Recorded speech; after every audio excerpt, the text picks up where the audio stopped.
Breaking news చూస్తున్నాం. గాజాపై మరోసారి Israel భారీ దాడికి పాల్పడింది. ఈ వైమానిక దాడుల్లో హమాస్ కమాండర్ అలీ సహేల్ హతమైనట్లుగా తెలుస్తోంది. హమాస్కు చెందిన మరొక ఇద్దరు కీలక సభ్యులు కూడా ఈ దాడుల్లో హతమయ్యారు. మన్సూర్ సులేమాన్లను ఇప్పటికే ఇజ్రాయెల్ మట్టుబెట్టినట్లుగా తెలుస్తోంది. గాజా నగరంతో పాటుగా 100 చోట్ల ఇజ్రాయెల్ భీకర దాడులకు పాల్పడింది. ఈ దాడుల్లో మొత్తం 61 మంది దుర్మరణం పాలయ్యారు. మృతుల్లో పెద్ద సంఖ్యలో చిన్నారులు కూడా చనిపోయారంటూ ఆరోపణలు వెల్లువెత్తుతున్నాయి. ఇవాళ ఇజ్రాయెల్ ప్రధాని బెంజమిన్ నెతన్యాహు అమెరికాకు వెళ్తున్నారు. కాల్పుల విరమణ ఒప్పందానికి సంబంధించి ట్రంప్తో చర్చలు జరపబోతున్నారు. నిన్న మొన్నటి వరకు ఇరాన్ ఇజ్రాయెల్ ఉద్రిక్తత నేపథ్యంలో మనం చూసాం ఎలాంటి పరిణామాలు చోటు చేసుకున్నాయో. ఇక కొంతవరకు సర్దుమణిగాయి అనేలోపు ఇటు గాజా మీద ఇజ్రాయెల్ భీకర దాడులకు పాల్పడింది. ఈ నేపథ్యంలో వైమానిక దాడులు చేసినట్లుగా తెలుస్తోంది. హమాస్కు చెందిన ఇద్దరు కీలక సభ్యులు మన్సూర్ అలాగే సులేమాన్ కూడా హతమయ్యారు. మొత్తం గాజా నగరంతో పాటుగా 100 చోట్ల ఈ దాడులు ఇజ్రాయెల్ చేసినట్లుగా తెలుస్తోంది. దీంట్లో 61 మంది మృతి చెందినట్లుగా తెలుస్తోంది. శతి శరణార్థుల శిబిరంపై ఇజ్రాయెల్ దాడులు చేసినట్లుగా తెలుస్తోంది. అయితే ఈ పక్కనే ఉన్నటువంటి అబూ అసీ అనేటువంటి పాఠశాల మీద కూడా ఈ దాడులు కొనసాగిన నేపథ్యంలో ఈ దాడుల్లో చాలామంది చిన్నారులు కూడా మృతి చెందినట్లుగా సమాచారం అందుతోంది. దీనికి సంబంధించి ఇప్పటికే డీటెయిల్స్ చూస్తున్నాం. మరోవైపు ఇజ్రాయెల్ ప్రధాని బెంజమిన్ నెతన్యాహు అమెరికాకు వెళ్తున్నారు.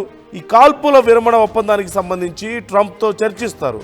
హమాస్తో కాల్పుల విరమణ ఒప్పందంపై చర్చించేందుకు ఖతార్కు మరోవైపు ఇజ్రాయెల్ తమ ప్రతినిధులను పంపుతామంటూ చెప్తున్నట్లుగా తెలుస్తోంది. ఓవైపు భీకర దాడులకు పాల్పడుతూ మరోవైపు కాల్పుల విరమణ ఒప్పందాలకు సంబంధించి చర్చించేందుకు ఖతార్కు మా ప్రతినిధి పంపిస్తామంటూ ఇజ్రాయెల్ చెప్పడాన్ని ఎలా చూడాలి అనేది ఒక పెద్ద ప్రశ్నగా మారింది. ఈ భీకర దాడుల్లో చాలామంది చిన్న పిల్లలు కూడా మరణించడం ఇప్పుడు పెద్ద చర్చనీయాంశంగా మారింది. ఇద్దరు కీలక కమాండర్లు హతమైనట్లుగా తెలుస్తోంది. మన్సూర్ అలాగే సులేమాన్ మొత్తం 61 మంది ఈ దాడుల్లో మృతి చెందారు. అయితే ఈ శతి శరణార్థుల శిబిరంపై టార్గెట్గా దాడులు జరిగినట్లుగా తెలుస్తోంది.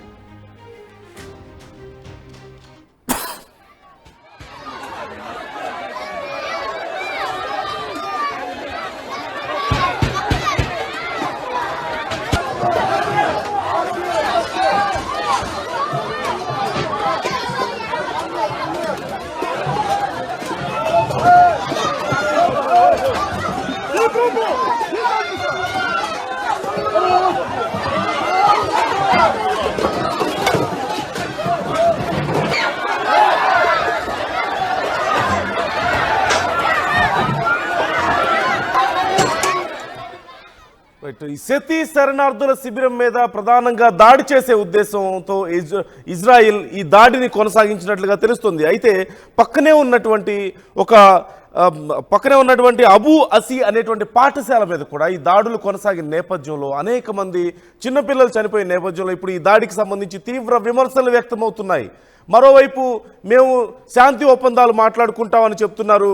ఓవైపు ఇప్పటికే అమెరికాతో ఈ కాల్పుల విరమణకు సంబంధించినటువంటి అంశం మీద మాట్లాడేందుకు వెళ్తున్నారు నెతన్యాహు. ఇంకోవైపు చూసినట్లయితే ఈ అంశానికి సంబంధించి మేము మాట్లాడడానికి అవసరమైతే శాంతి నెలకొల్పేందుకు మేము చర్చిస్తామంటూ ఖతార్కు తమ ప్రతినిధులను పంపుతామంటూ ఇజ్రాయెల్ ఇప్పటికే చెప్పింది హమాస్తో మాట్లాడేందుకు. అయితే హమాస్ ఈ సందర్భంలో మరి ఎలా రియాక్ట్ అయ్యే అవకాశం ఉంది?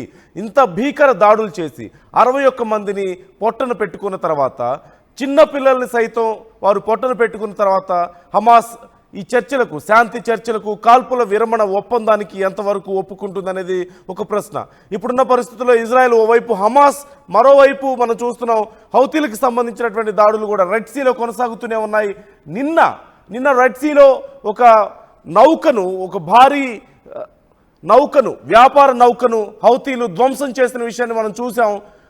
రాకెట్ లాంచర్ల ద్వారా చిన్న చిన్న బోట్లలో వచ్చి ఒక భారీ వ్యాపార నౌకను ధ్వంసం చేశారు హౌతీలు. అయితే యుద్ధం జరుగుతున్న సమయంలో కూడా ఇజ్రాయెల్కి సంబంధించి కానీ అమెరికాకి సంబంధించి కానీ ఒకవేళ నౌకలు ఏమైనా ఇటువైపు వస్తే ఖచ్చితంగా మేము ధ్వంసం చేస్తామంటూ ఓవైపు హౌతీలు ప్రకటించారు. ఆ సందర్భంలో ఇరాన్కి కొంత మద్దతుగాను సహాయంగాను నిలబడ్డటువంటి పరిస్థితి కూడా మనం చూసాం.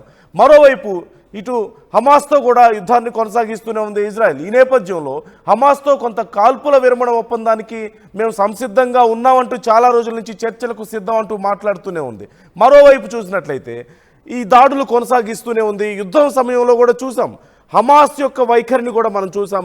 హమాస్ ఇది ఒక కలిసి వచ్చే అంశంగా భావించింది. యుద్ధం సమయంలో కూడా మేము ఈ పరిస్థితుల్ని ఈ పరిణామాలను మేము అనుకూలంగా మార్చుకుంటాం, ఇలాంటప్పుడు మేము మరింత పెద్ద ఎత్తున విజృంభిస్తామంటూ హమాస్ ప్రకటించింది. హౌతీలు కూడా మరోవైపు అదే ప్రకటించారు, మనం చూసాం. ఈ నేపథ్యంలో కొంత అమెరికాకు కానీ ఆ టైంలో ఇజ్రాయెల్కి కానీ హమాస్ కానీ ఇటువైపు హమాస్ మరోవైపు హౌతీలు రెండూ కూడా కొరకరాన్ని కొయ్యగా మారినటువంటి పరిస్థితి మనం చూసాం.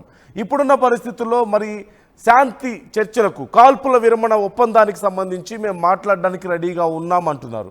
ఎంతవరకు హమాస్ దీనికి సంబంధించి సానుకూలంగా రెస్పాండ్ అవుతుంది, సానుకూలంగా చర్చలు జరుగుతాయా, ఇంత భీకర దాడుల తర్వాత హమాస్ సైలెంట్గా ఉంటుందా అనేది మరొక కీలకమైనటువంటి అంశంగా మారింది.